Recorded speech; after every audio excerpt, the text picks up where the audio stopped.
In this video, I'm going to explain what are merit goods and demerit goods. And of course, we are also going to look into why these two types of goods cause the markets to fail and what the government can do to correct these market failures. Now, this is going to be a slightly longer video because I want to talk about both merit and demerit goods together in one place in one video. Because first of all, the ideas and concepts are related, and more importantly, if you look at the past paper exams, you will see both these types of goods coming up in the same question. So it makes sense to build up the analysis side by side. Now, first of all, remember the reason we study merit and demerit goods is, of course, by now you should understand that they cause the markets to fail. The market doesn't produce the right optimal quantity of merit and demerit goods. That was again the case with public goods that we saw in the last video. They also caused the markets to fail. But at the heart of the problem for public goods was this issue of non-rivalry and non-excludability. That is what caused the market to produce zero amount of these public goods and therefore fail. But for merit and demerit goods, non-excludability, non-rivalry is not an issue. In fact, both of these two different types of goods, they are both rival and they are both excludable. So you can say that they are sort of a special case of a private good, rival and excludable. That is what makes a good a private good. But they are special cases because they suffer from what economists call incomplete information on part of the consumers. That is, there is a belief, and you can think of it as on the side of the government. Maybe the government thinks that these people who are participating in the market of a particular product, they don't have full information about how good this product or how bad this product is for them. That is what we mean by incomplete information. And it is this idea of incomplete information that we use as a key characteristic to define what a merit and a demerit good is and why the market fails to produce them in the optimal quantities. So, first of all, let's start with merit goods. These are goods where we define them as things which are better for the consumer than they realize. That is, in this sense, in this case of a merit good, the misinformation is that the consumers, they don't fully realize how good this product is for them. So a very good, relevant current example is corona vaccination.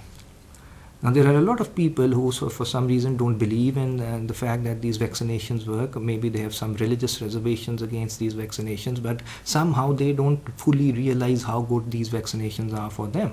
And that is a very good example of a merit good thing, which is better in at least the eyes of the government, in the eyes of the policymakers, a product which is better than the consumers currently realize. So there is this misinformation, there is imperfect information about the product. Maybe there is no information, and maybe there is information out there, but the people, they just don't believe in it.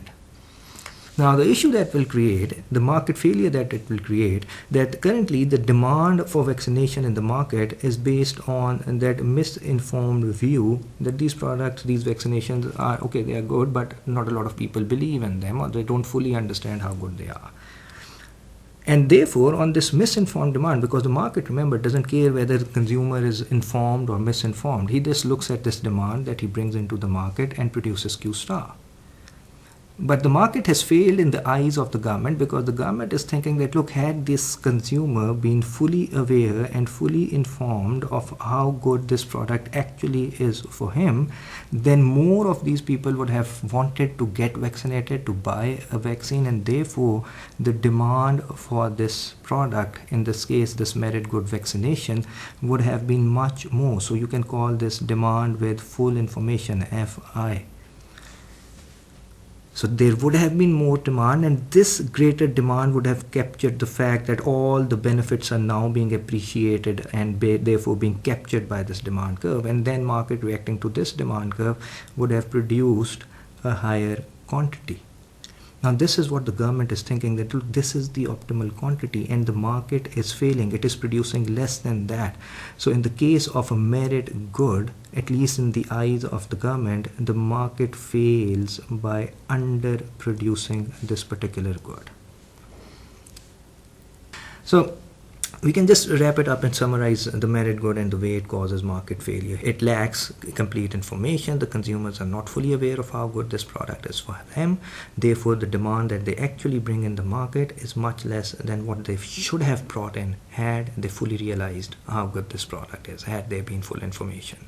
But the market reacts to the demand that they have actually brought in, and therefore it produces less than what should have been produced. The market fails, it underproduces this product, and therefore there is an under allocation of resources. This is a good thing. More of it, at least in the eyes of the government, should have been produced. Now, the story of demerit good is pretty similar, but the lack of information or misinformation, you can say this time, is related to the idea that the consumers, they this time don't fully realize how bad a product is for them. So a classic example is to think of cigarettes. Smokers, they know that product is bad, but the government feels that, look, no, they don't fully realize how bad this product is for them.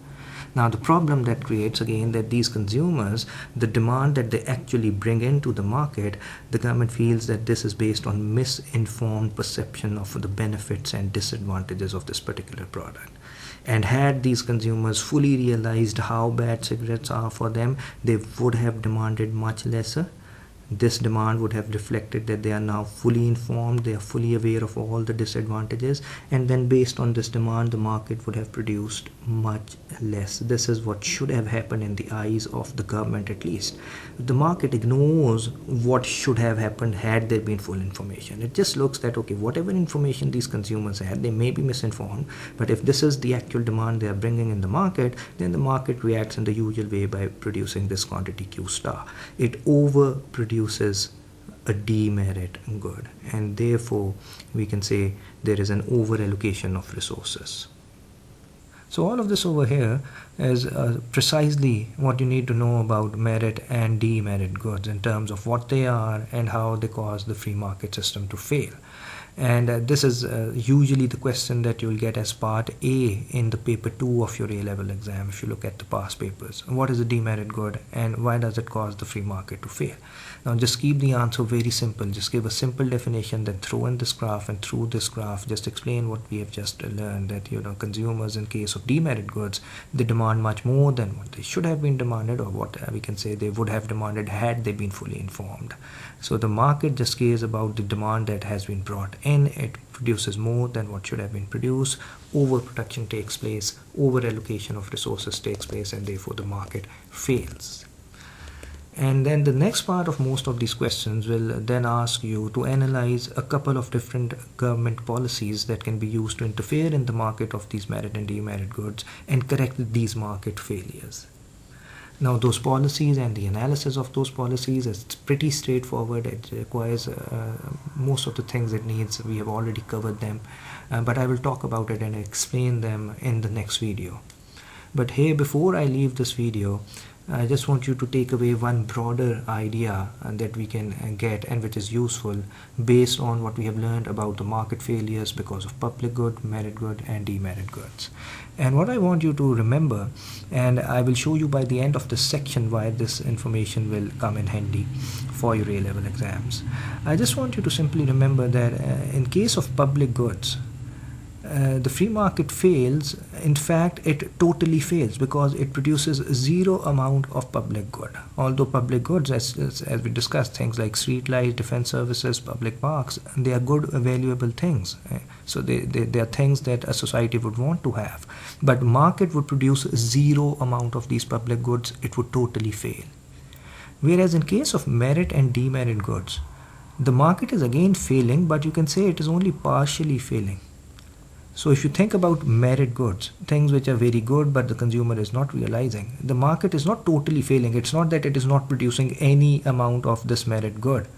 The market is producing Q star, but all we are saying here is that, look, it is underproducing. It should have produced more. So that is the sense in which we are saying that in the case of merit and demerit goods, the markets fail, but they fail partially. In the case of public goods, there is a total failure, zero output of public good.